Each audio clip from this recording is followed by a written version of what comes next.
ये दुर्भाग्यपूर्ण घटनाएं हैं, नहीं होनी चाहिए थी, लेकिन अगर हुई हैं तो आईपीसी में तो जो कानून है ही है, लेकिन वाइल्ड लाइफ प्रोटेक्शन एक्ट जिसमें 6 शेड्यूल बने हुए हैं, इसमें 3 साल की सज़ा और prevention of cruelty to animals अगर देशकाल परिस्थिति में अगर उसका उपयोग हो सके तो उसके भी हो सकता है।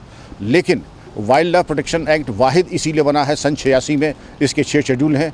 क्या चीज़ प्रोटेक्टेड है, क्या चीज़ प्रोटेक्टेड नहीं है, क्या चीज़ आप मार सकते हैं जो कि वर्मिन डिक्लेयर होती है शेड्यूल 5 में, उसके ऊपर शासनादेश निर्गत होता है। जैसे बिहार में नीलगाय, उत्तराखंड में जंगली सूअर, हिमाचल में रीजस बंदर, इसका शिकार या कलिंग, शिकार तो नहीं कहेंगे, कलिंग की जा सकती है, उसके नियम और तरीका बताया जाता है। लेकिन अगर मनमाने तरीके से अगर इस तरीके से हाथी और हिमाचल प्रदेश में अगर इतनी क्रूरता का परिचय दिया गया है, दुर्भाग्यपूर्ण है और कठोर कार्रवाई की। वाइल्ड लाइफ प्रोटेक्शन एक्ट के साथ साथ जिन लोगों के ऐसे हथियार हैं, जिनकी सोहबत में वो उठे बैठे हैं, जिन थानाध्यक्ष के क्षेत्र में ये दुर्भाग्यपूर्ण घटना हुई है, उनके खिलाफ भी कार्रवाई होनी ही चाहिए, क्योंकि ये संगठित अपराध में शामिल है।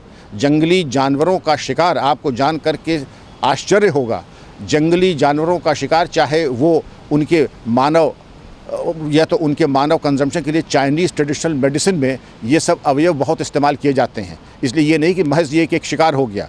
टाइगर लुप्त क्यों हो रहे हैं, हाथी का शिकार क्यों किया जाता है, क्योंकि उसके जो दांत हैं, इसके अलावा तमाम चीज़ें जो होती हैं जो चीन भेजी जाती हैं ट्रेडिशनल चाइनीज़ मेडिसिन, अगर TCM पर आप जाएं गूगल में तो आपको मालूम पड़ जाएगा कि इनका शिकार इसीलिए होता है कि चीन में इनकी मेडिसिन में इसका इस्तेमाल होता है। इसलिए इस संगठित अपराध जिसका आयाम अगर मैं बताऊं तो ड्रग और आर्म्स ट्रेड के बाद नंबर 3 है विश्व में इसका ट्रेड।